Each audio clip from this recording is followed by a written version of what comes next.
Okay, I'm just recording. So thank you everyone for joining today's session. We're happy to have everyone here. And also, I want to thank today's speakers. Before we start, I please would request that everyone put their microphones on mute to have clear presentation. And if you have any questions, you can drop your question in the chat box and we will answer them in the Q&A session. And this session will be recorded as well. So before we start with our presentation, we will have a brief presentation about Land O'Lakes Venture 37 and the Farmer to Farmer program.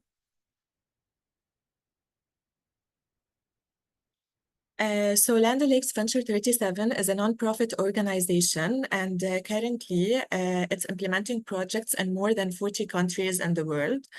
And number 37, it reflects the percentage of our Earth's land where farmers grow their crops and raise their livestock.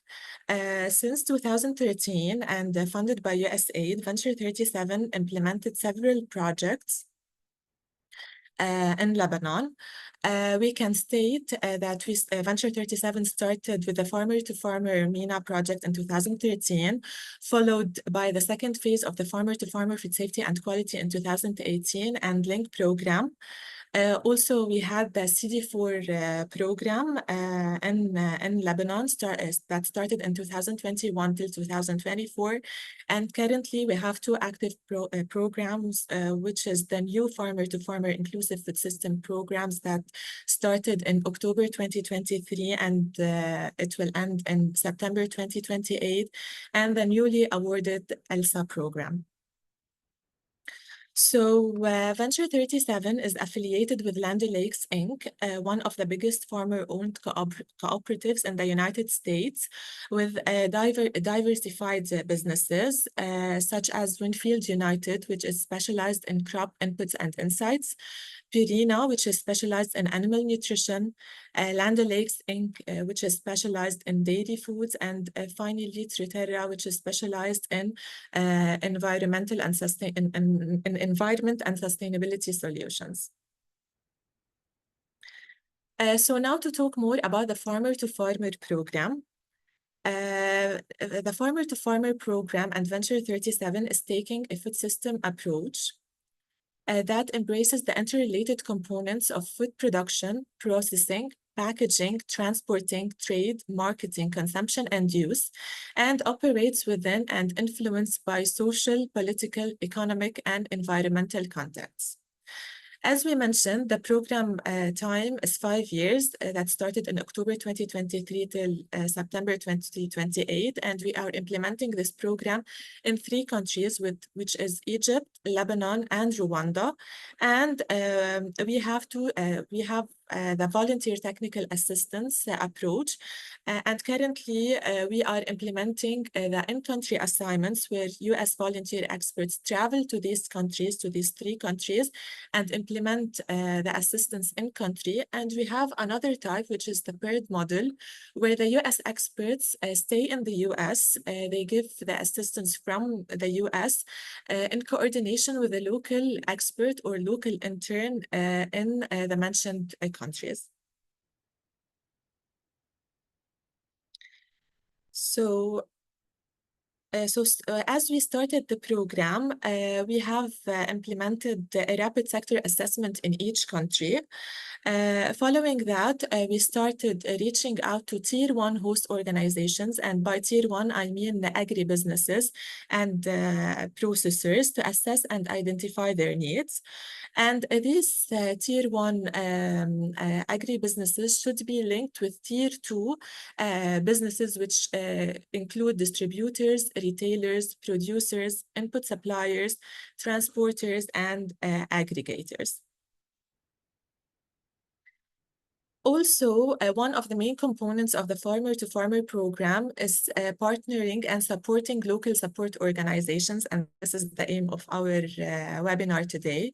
So the LSO should be locally owned, non-profit organizations. They should be socially oriented businesses with an early stage interest in partnering with USAID to implement activities.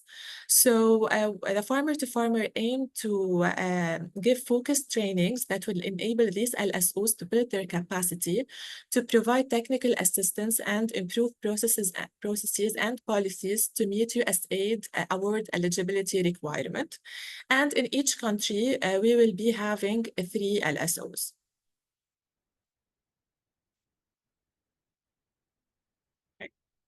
In addition to supporting local support organizations, also we aim to collaborate with educational institutions, and this is part of empowering youth and students as part of our program.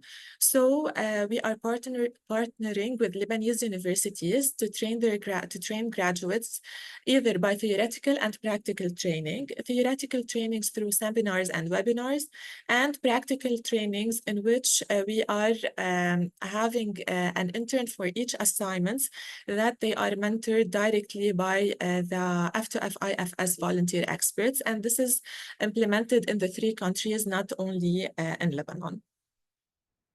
So I would like to thank you for hearing my presentation. And now I would like to introduce our speakers. So we have with us Mrs. Jan Cartwright, which is the Senior Content Manager for the Office of Acquisition and Assistance. And we have Ms. Lindsay Schurtz, which is the Outreach and Communication Specialist for the Office of Acquisition and Assistance. And also, before we start with our presentation, I would like to thank Ms. Elizabeth Norden, US volunteer expert, for assisting us in organizing this webinar and putting us in contact with the USAID representatives. So thank you so much, Elizabeth, and Lindsay and Jan, the floor is yours. Wonderful. Thank you so much, Rowan, for having us today. And thank you everyone for attending the webinar. Hopefully this will be a fun way to finish out your afternoon, because I think most of you are in your afternoon of your workday. Jan and I are just beginning ours. I'm going to try to share my screen. So please let me know if you can see it. Yes. Amazing. All right, so let's go ahead and dive on in. Jan and I are here with you today. Rohan gave us some great introductions. We are part of the Office of Acquisition and Assistance at USAID, and also our team is called the Industry Liaison, which is just really important because we really get to interact with a lot of different partners around the world, trying to help them understand how to approach USAID, how to get funding from USAID, what is USAID looking for in partners, helping answer all of your questions. And so we really here today are hoping to give you a little bit of a better understanding of how to work with USAID. So Jan will be dropping some links in the chat as we go along today. And then, of course, we're happy to share our presentation with Rowan, and welcome to share it with the rest of the attendees on the call today so that you have these resources with you and links as well. So kind of about the agenda that we will be diving into today is we'll first talk a little bit about USAID because it's important to understand the agency, then about partnering with USAID, working with USAID.gov, which is our wonderful resource platform that has a ton of different resources for partners on it, how to stay connected with our team, and then we'll have some time for questions afterwards. So if you have any questions, feel free to drop them in the chat or hold them until the end and you can come off mute and chat with us. So first diving in to tell you a little bit about USAID. USAID is the United States government agency that leads international development and humanitarian assistance efforts to partner countries globally. Like any other organization, we have a really unique history and culture, a way of doing business, and it's really important for you all as prospective partners to understand that when you're interested in becoming a partner with USAID. USAID is the world's premier international development agency, driving efforts to help the world be safer, healthier, and more prosperous for everyone. This agency, USAID, carries out U.S. foreign policy by improving lives and well-being of the people around us, and at the same time as well expanding democracy and helping create a path of self-reliance. The U.S. federal government has 3 Ds of foreign policy: diplomacy, defense, and development. And so USAID's work is primarily in development, but some of our programs do address the security and diplomacy objectives as well. USAID has different projects around the world and also responds to different needs during humanitarian crises as well. Kind of in large, USAID is focused on transformation, so transforming the lives, the families, and the communities of those that we work with. So next we'll talk a little bit about our work that we do at USAID. We are the world's largest donor agency of foreign assistance. We're not really just an agency for international development, but really an agency for inclusive development. So we're trying to continuously broaden our coalition to include people from more diverse backgrounds and partners from all different kinds to contribute to our shared mission. USAID's work is broken down into some specific sectors. And so you can see on the screen the sectors that USAID works in, and you can learn a little bit more about these on the website as well. Some areas that we continue trying to make a difference in is by providing life-saving assistance, combating maternal and child mortality, deadly diseases like HIV, malaria, tuberculosis. One that's particularly important maybe to this group is investing in agricultural productivity so that families don't go hungry, promoting democracy, governance, and human rights around the world, helping establish relationships with the private sector for more sustainable economic growth, and then helping, of course, communities adapt to the changing environment that many of us experience, and elevating the role of women and girls in all of our work.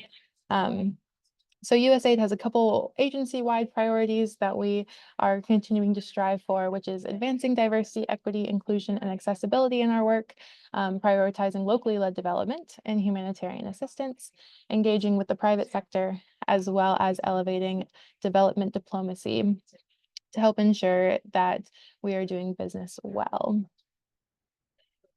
Now I'm going to talk a little bit about where our staff is located. So we're in more than 100 different countries around the world, and our staff is categorized in 3 different kind of categories. We have over 13,000 staff, and so you can see in the map kind of which countries USAID is present in, which maybe we have non-presence but still working a little bit. So feel free to take a look at the map.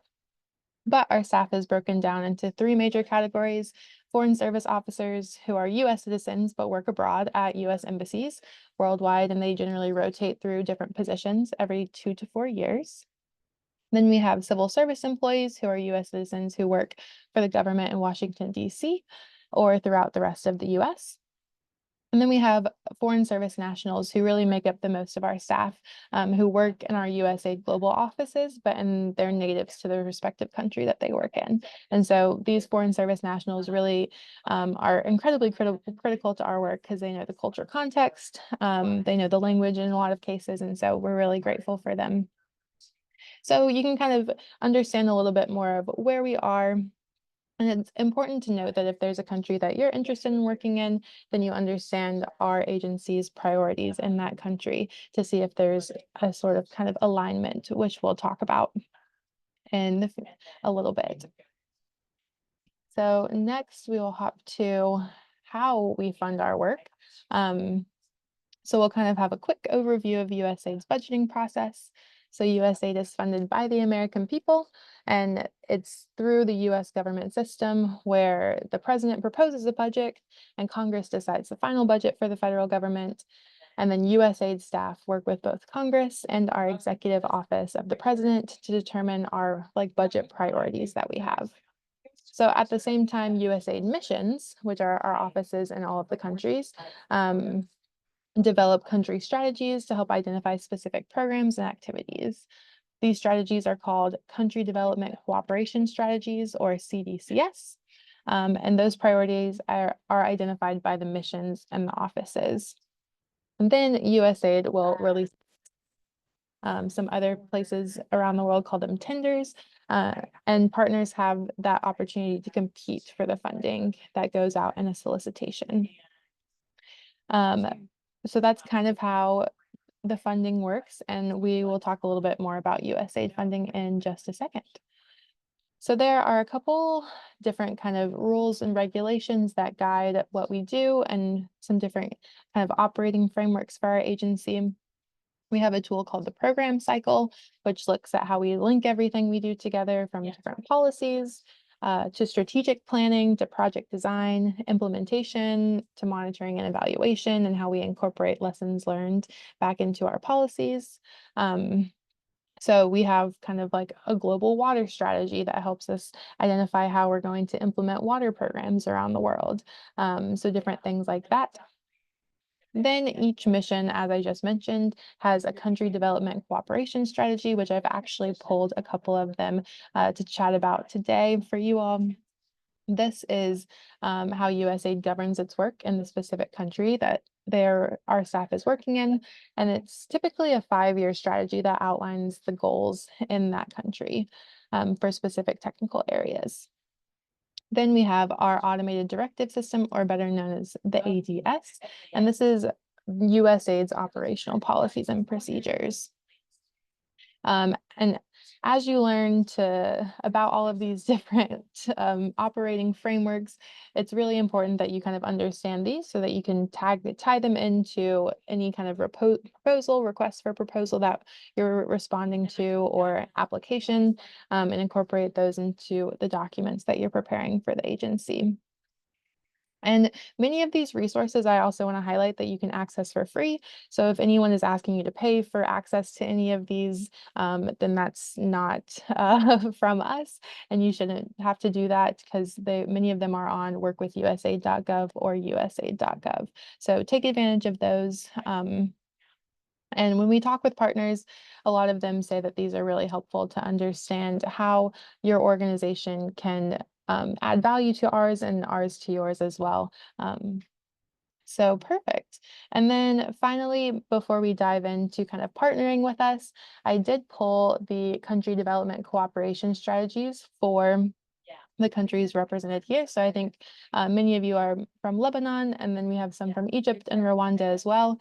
And so CDCSs, like I said, are the 5-year strategy that each USAID mission focuses on. I also want to highlight that there are a couple regional development cooperation strategies as well, RDCSs.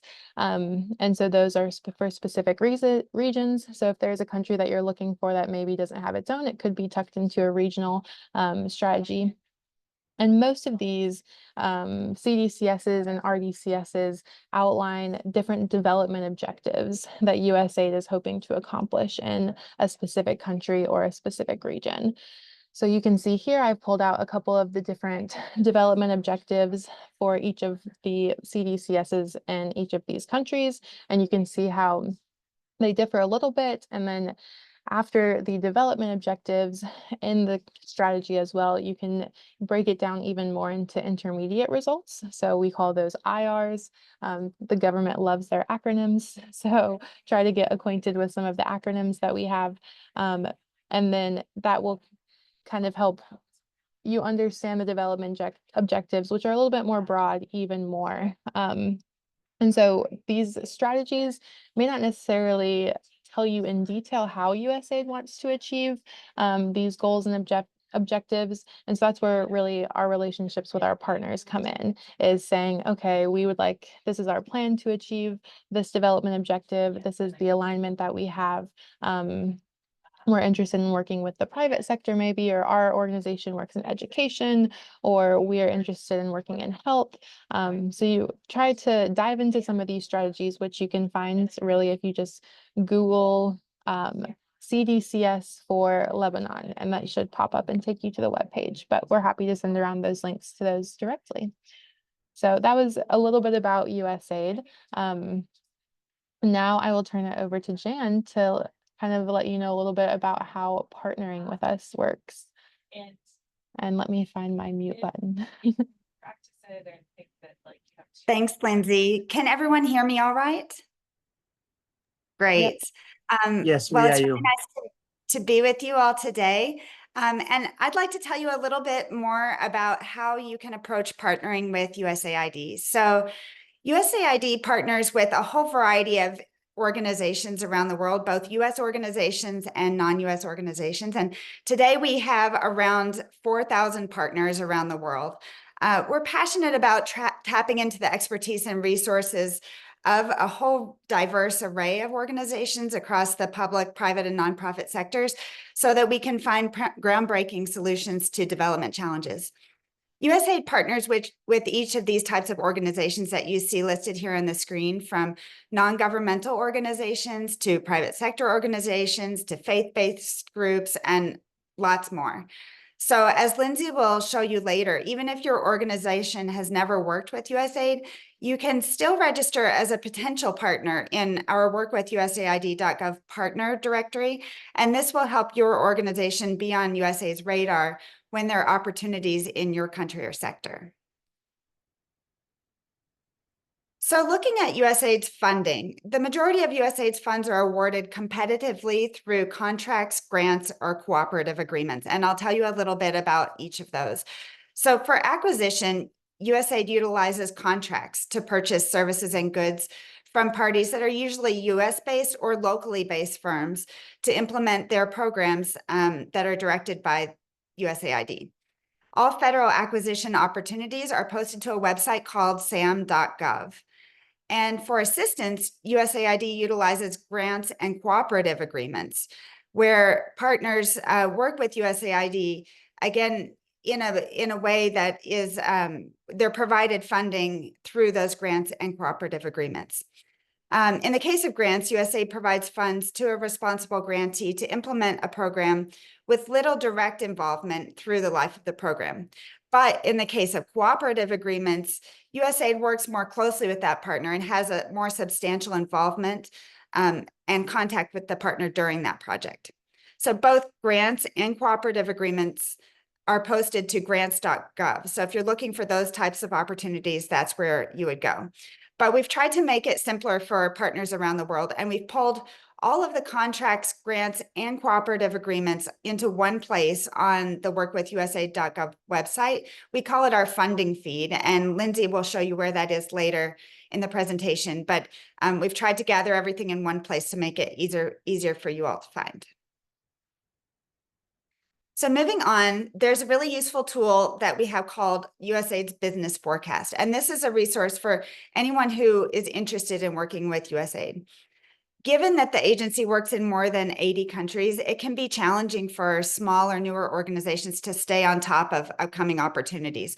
Larger companies will often have a whole team of people who are devoted to looking for these opportunities, but we know that it can be harder for smaller organizations. So that's why we have the business forecast. On this site, any organization can see what USAID is planning. This tool is continually updated to reflect those upcoming opportunities so that you can get a head start on planning. We require any open competitive acquisition or assistance opportunity over $150,000 to be included on the business forecast before a solicitation can be posted to sam.gov or grants.gov.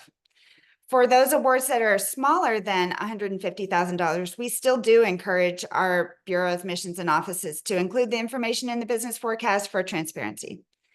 Also, for those smaller awards, sometimes they may not appear in the business forecast, but they can be sometimes posted to sam.gov. And if they are over, especially if they're over $25,000. So we have a way on the business forecast site where you can subscribe to get email updates every Monday and Wednesday. So if you're interested in potential opportunities, I would encourage you to go ahead and get on that email list so that you can get the updates. We also solicit questions from partners on the activities that are posted to the business forecast, and we host a business forecast and partner update webinar during the first 3 fiscal year quarters so that we can provide partners with answers to those questions and give agency staff an opportunity to provide any updates to partners from their offices and bureaus. And you're in luck because our next business forecast webinar is just right around the corner on December 11th. So we would definitely encourage you to consider registering to join that event, which we can grab the link to and provide that for you so that you can join us. Next, I want to highlight a part of our website that has been really useful for newer partners to the agency, those who maybe haven't worked with USAID before, and it's called our Sub Opportunities Portal. This is a page where USAID Prime partners, who are those that receive direct funding from USAID, can post subcontract and sub-award opportunities. So as a whole, we call those all sub-opportunities. Primes aren't required to post their sub opportunities onto this page, but we're finding that more and more are choosing to do that because they can reach a wider variety of potential subs around the world.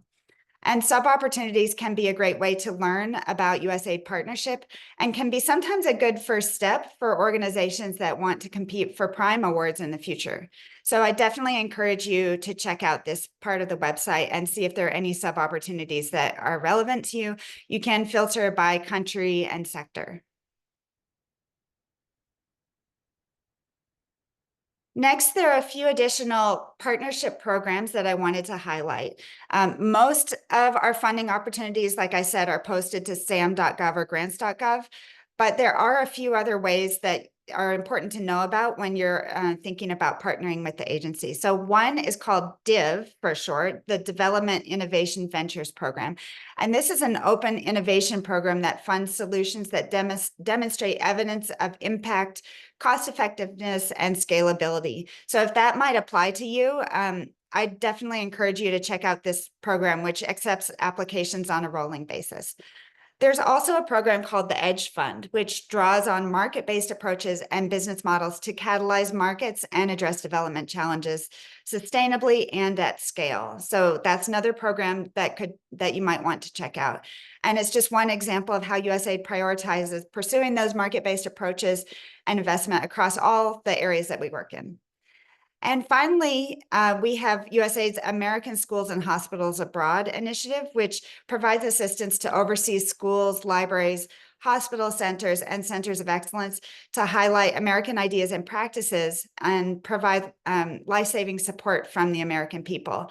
So this is another program that, if that applies to you, this can be a really great way to engage with the agency. So as I mentioned, USAID's always looking to broaden its partner base by engaging with new, non-traditional and local partners. So if you're new to USAID, you're in the right place. We want to be meeting with you. We want to be speaking with you. There are a few important things you should know and you should be on the lookout for.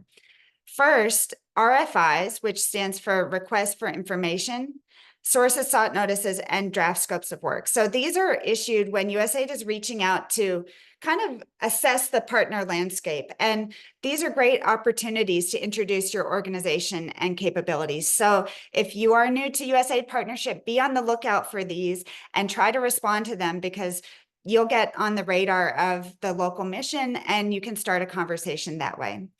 Similarly, with calls for concept notes to an annual program statement, or they're sometimes called APS addendums. These are important opportunities where USAID is, again, casting this wide net and welcoming organizations to come to the table and start a conversation. So if you see an APS addendum, that's a great way to start engaging with USAID. Finally, make sure to participate in USAID-sponsored events like industry days. If you know that an industry is coming up in the country that you're in, that's a great place for you to be if you're new to USAID, because you have a chance to meet with the local mission staff and learn more about the mission's priorities. So you can, again, make yourself known to USAID and start to build those relationships. Missions will post about industry days on sam.gov, but we also try to stay on the lookout for those, and we post them to the workwithusaid.gov website under the events tab. So please check out that and try to join any sorts of local events that our USAID missions are hosting. One more thing to know about USAID partnership is that before applying for contract or grant opportunities from the US government, including USAID, you need to be registered in the System for Award Management, and you need to receive what's called a Unique Entity ID, or UEI. Again, we have all these acronyms. These registrations are totally free, but it does take time and preparation before you start that process. So the good news is that you can get started right now. You don't have to be actively pursuing a particular opportunity. It's good to go ahead and get registered if this is something your organization has as part of its goals to eventually receive USAID funding. You can do this now. You'll have to prepare a checklist of all the items you need, including things like your business address, the names of your CEO, information about what services you provide, and other details about your organization. It is important to know that you can only register in English right now.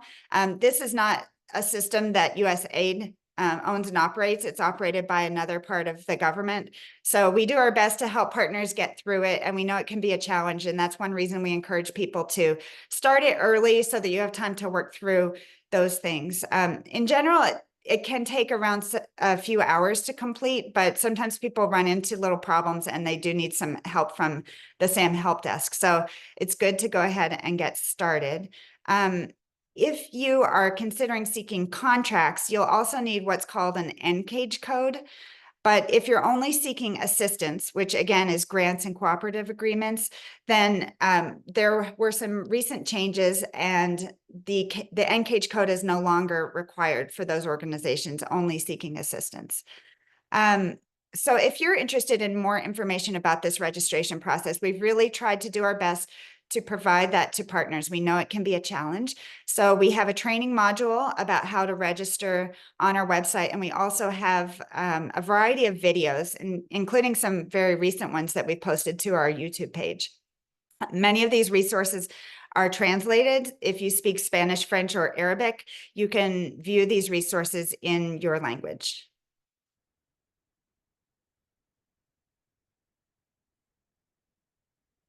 Next, I wanted to provide a few tips about how you can submit your application or proposal to USAID. So once you've found that opportunity and you're interested in moving forward, here are a few tips. And these are really, these are collected from having conversations with our teams around the world and finding out from them what they're seeing when they get applications from partners.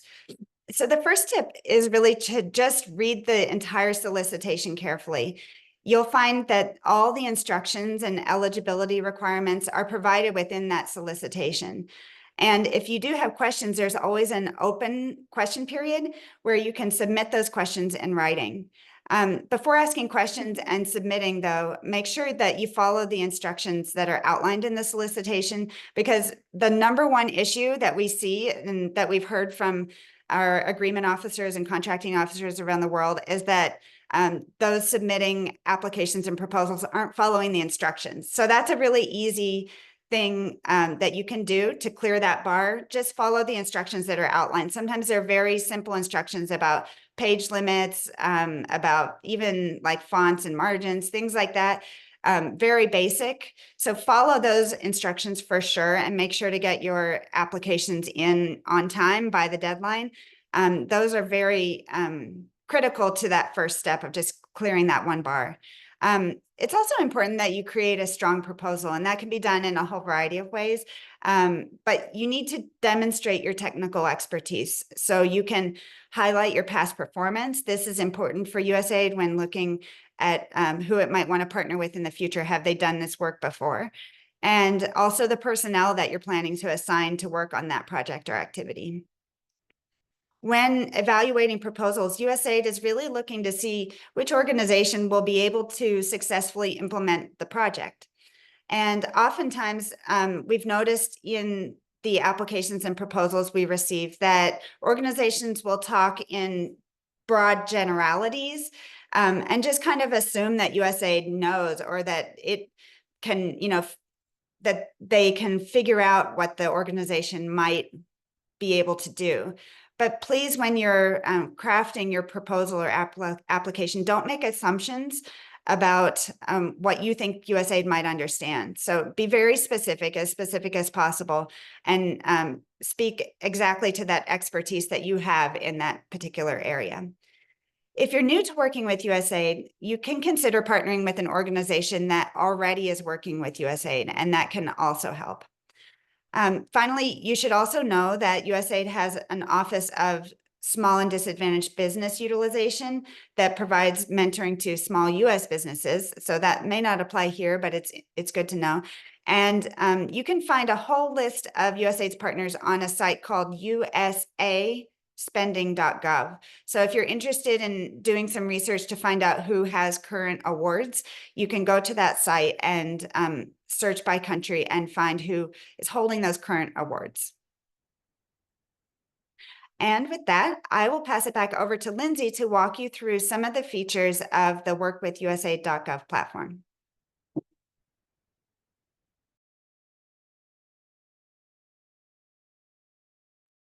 Sorry, y'all, was trying to find the unmute button. Thank you so much, Jan, for walking us through that. Let me see if I can swap over screens. Can you all still see my screen as the website now? Yes. Amazing. So I'm going to run through a quick walkthrough of the workwithusaid.gov website, and then also I can show you how to find funding opportunities on sam.gov and grants.gov quickly as well. So this is workwithusaid.gov. This is our homepage. You can see kind of a little bit about USAID, some different specific things that we've highlighted, and kind of navigate from there. But specifically, we want to show you the navigation bar at the very top. Additionally, we have this little person on this side that has some different accessibility features. If you need any different different way to look at the website or experience the website, we have that for you. Also, I want to point at the top, kind of before we dive into this navigation bar, you can also swap languages now. And so you can access and navigate workwithusa.gov in English, Spanish, French, and Arabic. So we are continuing to build out these like language versions of the site. So not everything is completely built out in those languages, but we are excited to have users be able to experience the website in their native language. So we'll dive in pretty quickly to the Prepare tab. You can learn about USAID at the About Us section. Then we have our partnership checklist. It's not clicking over. Let's see. We have also done some very recent work on our website, as in on Monday. So maybe it is just taking a little while to load. Okay, now I think you can see our pre-engagement assessment. We can talk about that first, but this is a great way for organizations to understand their capacity and maybe some strengths when kind of preparing to work with USAID, or also some weaknesses that they may have in some of their systems. So this is a pretty quick assessment. USAID does not see this assessment, so it will not come to any of us at the agency, but is really just a monitoring tool for organizations to be able to work through some of the areas that USAID is looking for in partnership. So you can see everything is taking a really long time to load. Maybe you need to accept the cookies. Maybe. It's down at the bottom of this. We'll accept it and see. But that is our pre-engagement assessment. And so you'll get a report back to your email, kind of telling you and your organization some things that maybe could be improved upon to help you prepare for working with the agency, or kind of some areas that you're already very strong in. And like I said, our staff do not see it, so it's really a monitoring tool for you all. Next, hopefully I'll show you our resource library. It really is not working today.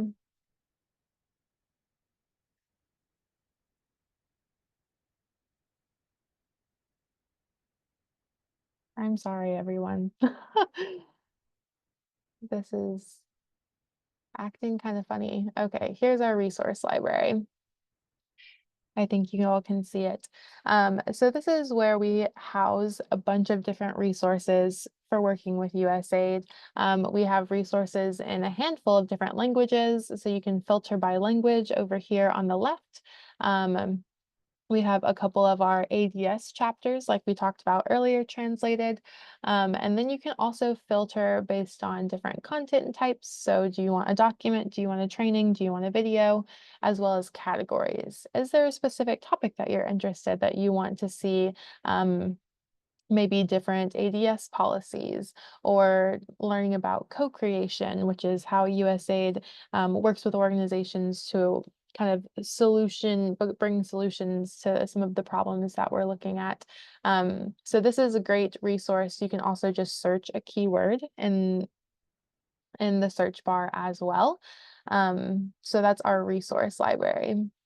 Then we have our News and Insights blog. Which would be great if I could also go there, but it's a great resource as well. It looks very similar to the resource library, where we have a lot of different blogs. Jan is our wonderful blog writer for a lot of them, and editor. And so these, we also sometimes interview partners to get their kind of stories on how they started their USAID process. Some of them have gone from sub-partners to prime partners, which is receiving direct funding with USAID. And then we kind of keep different up-to-date information on the blog as well. So unfortunately, you can't see that either. I am so sorry, everyone. But this will give you a good chance to explore the website on your own. So then you can understand all of the things that we're talking about. Oh, now you can see the blog. It looks like. So the website just turned 3, so you can see that. And then if you're interested in submitting a guest blog, sometimes we do have guest blogs on here. You can come down to the bottom and submit a kind of blog pitch for a blog as well to share your USAID partnership story. So next, I will jump to the partner directory. This is a great spot for organizations to highlight their organization and kind of gain visibility for other development organizations around the world, as well as USAID staff. We hear very often that USAID staff use the partner directory for market research. So you can kind of filter based on country or sector that organizations work in, and then export a sheet of organizations as well. And if you log in and your organization has a profile on our partner directory, then you can also use an insight messaging tool to message other organizations that are in the partner directory. So we really do encourage you to put your organization on the partner directory. You get to put a profile picture, which we logo, or a photo of some of the projects that you're working on, and then kind of some more information about your organization. And so now you can see the partner directory after we've kind of finished talking about it, but you can join the partner directory by creating a profile up in this blue button at the top. So you can log in there. And we do have a couple different demonstration videos on our YouTube channel that will help you register for the partner directory. And you can filter by different status, type of organization, or location when you're kind of looking for other organizations that you might be interested in partnering with or working with. And then Jan mentioned our events page, so I'm not going to go there right now, but you can also go to the events page and see the different types of events, maybe industry days or events that our team does, and stay connected with us through there. And Jan also mentioned the funding feed, which is where we'll pull those SAM.gov and grants.gov opportunities into one spot. So you don't have to navigate the websites, even though we're happy to show you how to navigate them as well. But I also want to highlight our funding essentials page. Let's see if I can get there. As well. And this kind of walks you through a little bit of what we talked about today already, of just the difference between acquisition and assistance. It also gives you access to USAID's country development cooperation strategies. There's a link that will take you right to the list of those. So if there's a country that you want to work in, you can look at the CDCS for that country. And then as well, there's an opportunity to submit some unsolicited submissions. So that's an opportunity for organizations to submit kind of your idea to USAID and our staff.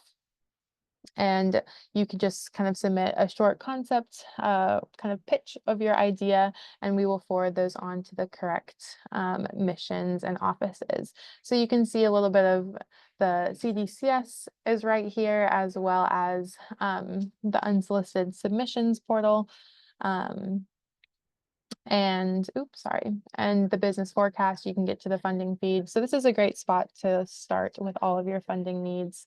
And then lastly, we mentioned earlier our sub opportunities portal and our business forecast. There's both links there. The sub opportunities are where you can kind of start maybe your USAID journey with us through one of our USAID Prime partners that receive direct funding. So it's a great way to learn how USAID functions, learn kind of the language of USAID in the sub opportunities portal. And then in the business forecast, you can keep an eye on those activities that are upcoming.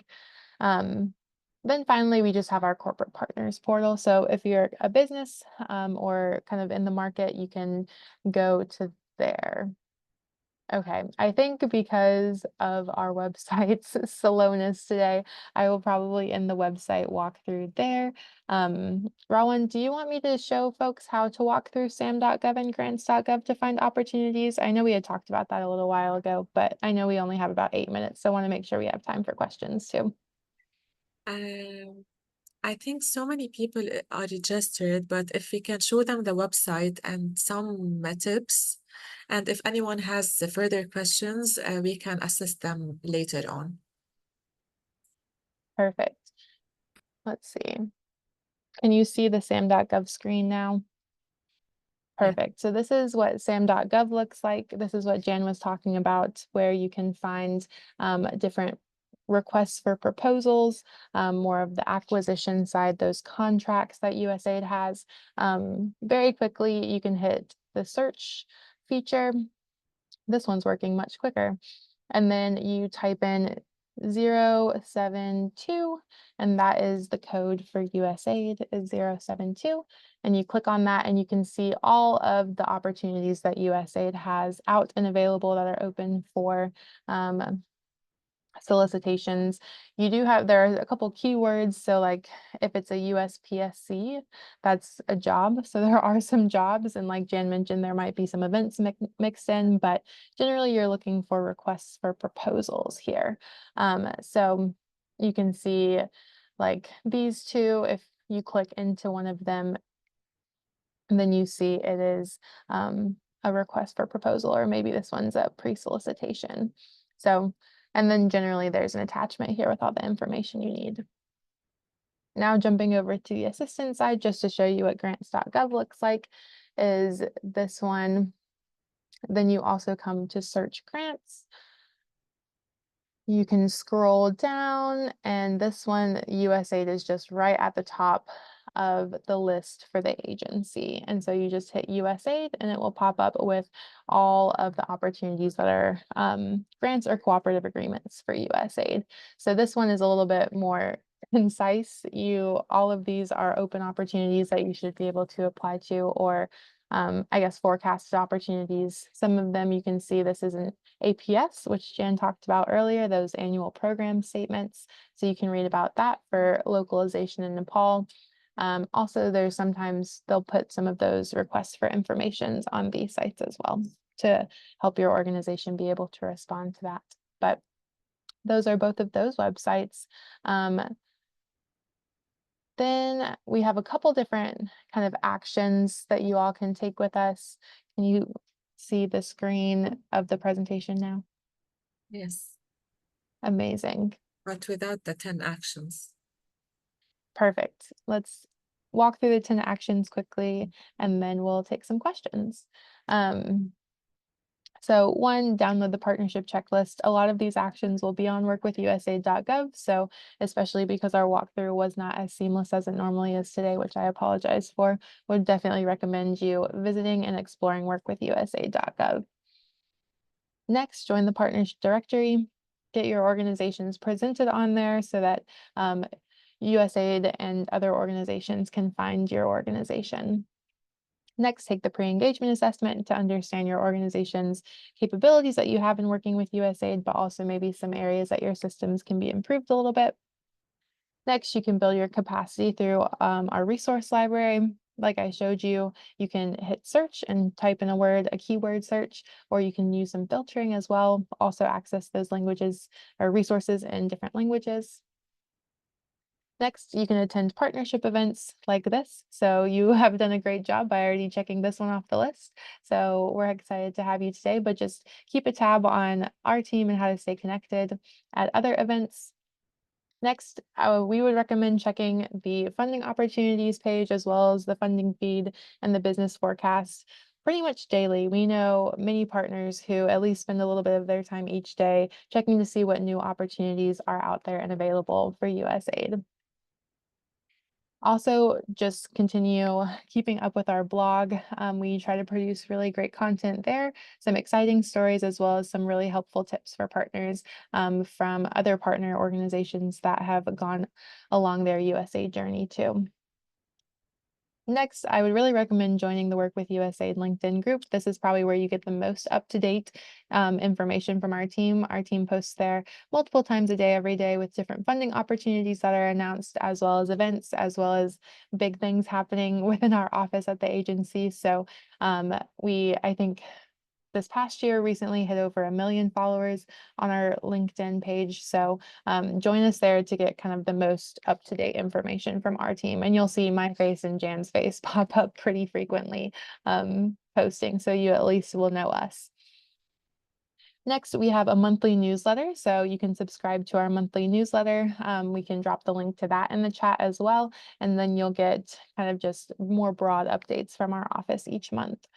And finally, spread the word about workwithusaid.gov with your networks. It's a great resource. So if you know any other partner organizations that are interested in learning more about working with USAID, please share that with them, which we would really appreciate.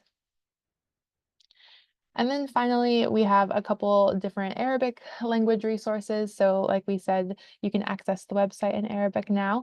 And then we have different resources in the resource library.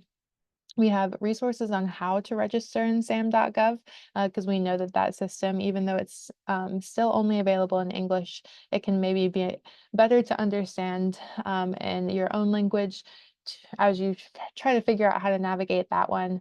We do have some different blogs as well in Arabic, and then we have a YouTube playlist on our Work with USAID YouTube channel that has a bunch of different videos from this past summer that we had a whole webinar series, and all of those are also in Arabic. So that's great.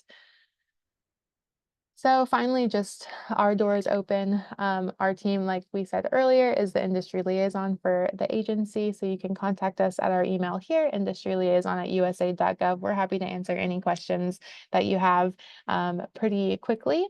And then follow us on different social medias, join our LinkedIn group, and sign up for our newsletter. But I think that's all we have.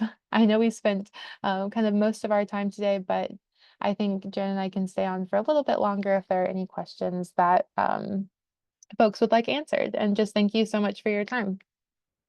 Thank you, Lindsay, and thank you, John. So if anyone have any question, please, you can either put it in the chat box or you can unmute yourself and ask it directly.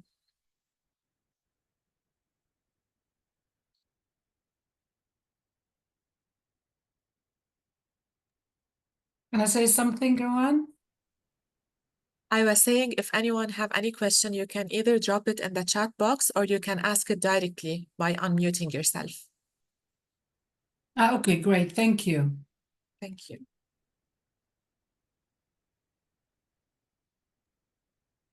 Hi, it's Elizabeth Norden. I just wanted to say thank you so much to Lindsay and to Jan and Rowan too. It's really been wonderful and so insightful too. So thank you, thank you. And I wanted to ask you just a quick question too.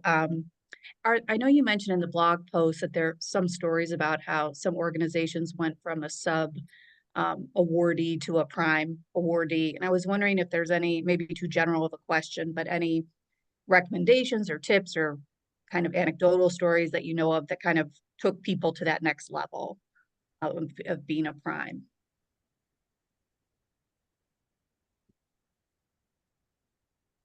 can jump in on that one. I definitely would encourage you to look at the blog because we have featured several stories along those lines. In terms of like, I'm trying to go back in my mind to think about each of those, to think about the advice that was shared. I mean, it is a long journey, and I think that's something we often see in those interviews, that you don't expect it to happen overnight. But that sub experience can be really helpful for organizations to start to learn how the agency works. Lindsay, are you thinking of anything in particular in terms of advice? I'm trying to think. I mean, I'm remembering the arc and the fact that it does take time and a lot of like engagement. Communication is a big one. So just keeping those lines of communications open and kind of learning the rhythm of how the agency works. Lindsay, did you have any other thoughts on that?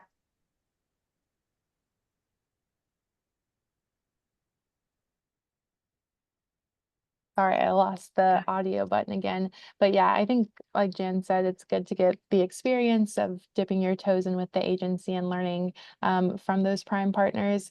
And then I think we also have a couple different blogs on different kind of networks or like coalitions of maybe some sub partners or prime partners that have kind of worked together on different USAID projects. And so maybe some of that as well with the networking and with other organizations in your sector or country as well would be a good idea. But most of those blogs do have like specific sections at the bottom that are like, what advice would you have for another organization that's interested in being a prime partner who's a sub partner? And so a lot of that information is there. Thanks, Elizabeth. Sounds And thank you good. for making the introduction too. We appreciate it. Oh, for sure. No, this is great. Just thank you so much. Yeah, we have one question from Musafiri. He's asking for non-US local organizations. What is the usual experience or maturity does USAID require so the organization can apply for a funding? So I guess kind of the easy, difficult answer is really any organization can work with us. It is a difficult process and it's a competitive process. And so trying to come in with your like systems built up that are ready to support some of the funding. There are different kind of funding avenues for smaller organizations or like we said, sub-partnering, but really applying to those proposals and applications by showing kind of your organization's experience and some of your past performance in certain projects. If you can demonstrate to USAID your capabilities through other projects, whether that's in the country that you're working in or maybe a similar project in a different country, that's really helpful. So there's kind of ways to do it so that you're presenting your organization with your best foot forward and making sure you have the SAM UEI. That is, like Jan mentioned, a great step to make sure that your systems are in place and you have the kind of things ready so that when you see a funding opportunity that looks like a good fit for your organization, then that's good. Also on SAM.gov, there are certain solicitations that are specifically set aside for local organizations or smaller organizations. So keeping an eye out for that, which it'll tell you on SAM.gov is helpful. And Jan's, I think, dropping some great blogs in here for you to read as well. But yeah, that's a great question. So the answer is anyone can work with us, but it is a competitive process. So put your best foot forward, kind of pull your resources together to show us that you're ready and prepared. Jan, do you have anything else to add? That was perfect, Lindsay. Awesome. Can I say Any something? other questions? Yeah. Yes, maybe Lindsay's, this is for you. First of all, thank you so much to all of you who presented this amazing presentation, and also to Land O'Lakes for giving us this opportunity to liaise directly with you and understand better. Although as a local Lebanese foundation, we have been partnering, and one of our main partners is Land O'Lakes, so we're subbing. We sub for a couple of projects with them, and we're very thankful for that. So at this point, I just wanted to make sure that it's a lot to take in. And I think we're gonna reconvene internally. And so my question would be, if we need to ask question later on, what is it that we go, and I'm following you, Lindsay, on LinkedIn. So Yeah, so that's, oh, sorry, continue. yeah, so the question will be for you, industry liaison USAID.gov. Perfect. Yeah, feel free to send our team an email, and we will get back to you. The folks that watch that are generally our team, so me and Jan, and then some of our other colleagues. And then, of course, if there's, you know, kind of a team at USAID Lebanon or at a mission that you're interested in connecting with, we're happy to forward your email and contact onto them and to see if any of our staff there have kind of bandwidth to chat with you too. So our team is happy to, you know, do kind of a one-on-one meetup if that's of interest online, or we can also forward your emails and kind of get your questions answered from some of our other staff too. So feel free to follow up. Our team's happy to engage and get you to the right place to go. I know the agency is large and can be kind of a hard door to open, but our team is really trying to help all organizations get the answers that you all need. So that's exciting. And yeah, we'll look forward to your future emails after you reconvene with all this information. Excellent. So all question could be, so any question, because we have, you know, we have different questions. Some could be completely technical, others. So all goes to industry liaison at USAID.gov, right? Okay. Yeah, we have a lot of friends around the agency, so we can, if our team doesn't know the answer for you, we can try to help get those answered as well. Awesome. Thank you so much. Appreciate it. Of course, thank you for being with us today. So, do we have any other questions?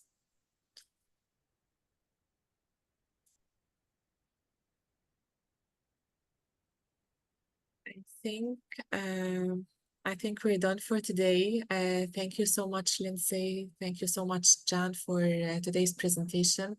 It was really beneficial for all our partners, and hopefully we'll be able maybe to do further webinars and further information session for everyone.